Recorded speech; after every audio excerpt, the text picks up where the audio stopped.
Welcome to the Unraveling Achiever, the podcast for the person who's done everything right and is now questioning what that even means.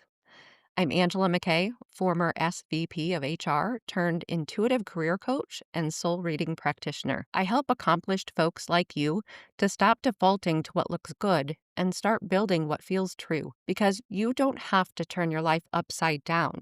You just need to point your achiever energy toward a soul-led career and life you'll love. In every episode, I tune into the energy of what's showing up for my clients and community and share what needs to be heard. No bypassing the mess, just honest guidance for the unraveling that changes everything. High achievers are really good at optimizing joy out of their lives. Everything becomes transactional. Exercise isn't for enjoyment, it's for health goals. Hobbies aren't for fun, they're for networking or skill building or starting a side gig. Even relaxation becomes a self-care task to check off the list. Fun has to count for something, or it feels like a waste of time, right? I don't know about you, but there have been times that I've tried to make myself have fun and thought to myself, I'm not having fun. I'm doing the thing, but nope, it's not fun. And things I previously thought were fun, they just don't land for me anymore. So maybe you've been asked, what do you do for fun? And you've drawn a blank, not because you don't have an answer, but because you genuinely can't remember what actually makes you happy. What truly lights you up? What makes you lose track of time, not because you're contributing to a goal, but because you're genuinely enjoying yourself? That can be hard to name, and that's kind of heartbreaking, isn't it? To realize that you've lost touch with what makes you happy. What makes this especially challenging for achievers is that we feel guilty when we're not being productive. Rest can feel lazy, play can feel childish, happiness that doesn't come from accomplishment can feel unearned. We've internalized that our worth equals our output. So doing something just because, with no goal, no purpose, no productive outcome, feels irresponsible, selfish even. Somewhere along the way, the straight A student, the people pleaser, the you're doing a great job energy took over. We learned early that being productive or helpful equaled validation and worth. And now, well, we're burned out. Our nervous systems are stuck in achieve mode, chronically in fight or flight, even when there's no real threat. Our bodies don't know how to relax anymore. Maybe fun actually feels uncomfortable for you now. Maybe you're so used to tension and go mode that relaxing feels unsafe. We're highly functional. We're getting things done, but we're also going through the motions, feeling numb and disconnected. Achievement, in some cases, has become a coping mechanism for avoiding what we're actually feeling. And the people-pleasing piece, maybe you make sure everyone else is happy. Your kids, your partner, your team, your parents. You prioritize their joy. But yours? That comes last. Another sticky trap. We're afraid of what happiness might require us to change. If we admit what actually makes us happy, we might have to acknowledge that the way we're currently doing life doesn't. Joy might reveal misalignment we're not ready to face. Playing and having fun might show us how much we've been missing. And happiness might require boundaries, hard conversations, or life changes we're afraid to make. So we stay busy, we stay serious, we stay in control. But what if joy isn't frivolous? What if play isn't childish? What if fun isn't something you have to earn through achievement? What if instead it's one of the most natural parts of life that we're disconnected from? That's what I sat with today. I tuned into the energy of fun, joy, and play. What it actually means to prioritize these not as a reward, but as a way of being. I received 3 messages for you, and here's what came through. So for the first message, I received that it's still in you, the childlike play that you were engaged in when you were little, the wonder, the curiosity, and the imagination that came natural to you then, it's still there.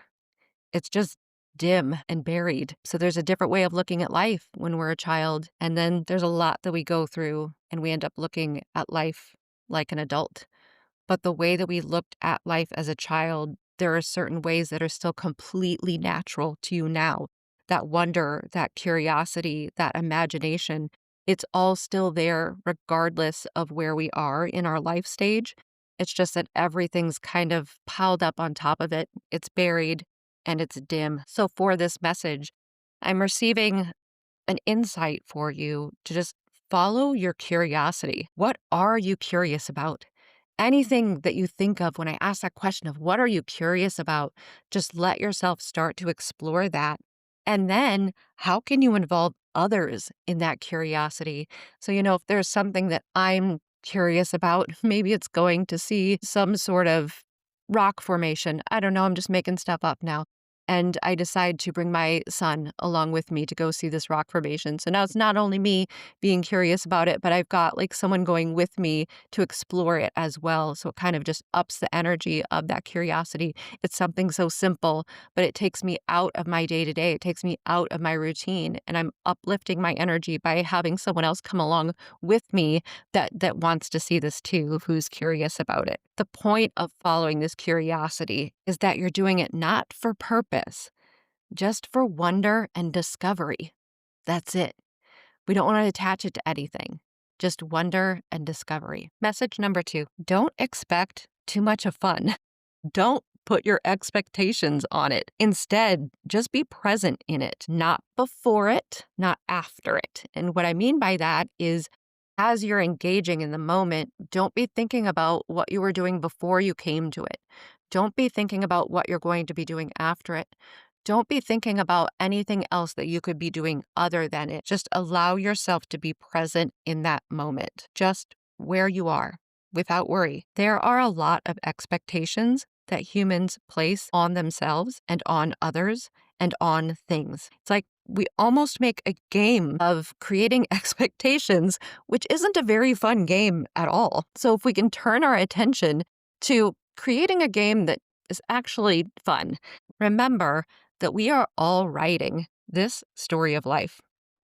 Write your current moment by being in it. As I was receiving this message, it made me think of the improv rule of yes and. So there's almost like this encouragement in this moment of play of rather than putting the expectations on the moment, rather than being in the moment before it or the moment after it, just being in that moment and having this yes and attitude towards it. So like not only am I doing this, and it kind of leads to like this next little spark or keeps you engaged in that moment. It keeps you present. Message number 3. This one came through and I was like, really? But yes, really. I take the messages, you guys, and then I give them to you. It was talking about an imaginary friend. I want you to engage in this process. So just imagine that you have this imaginary friend, and more than thinking about the details of them, what I want you to do is just ask yourself, what would you and they do? Like, let yourself really visualize that. What would you and this imaginary friend do for fun? There's no limits on this one. What would you and your imaginary friend do for fun? Let yourself really visualize that. And then either do that thing alone, join a group of people that you know or that you don't know who are doing that thing, or take someone with you to do that thing. The point is to visualize, to imagine, and once you have that written, once you have that visualization written in your head, once you can feel the feelings of that visualization, of being in imagination, do it, or a piece of it, or something like it. Do one thing it inspired you to do. So you imagine and then act, and imagine and then act.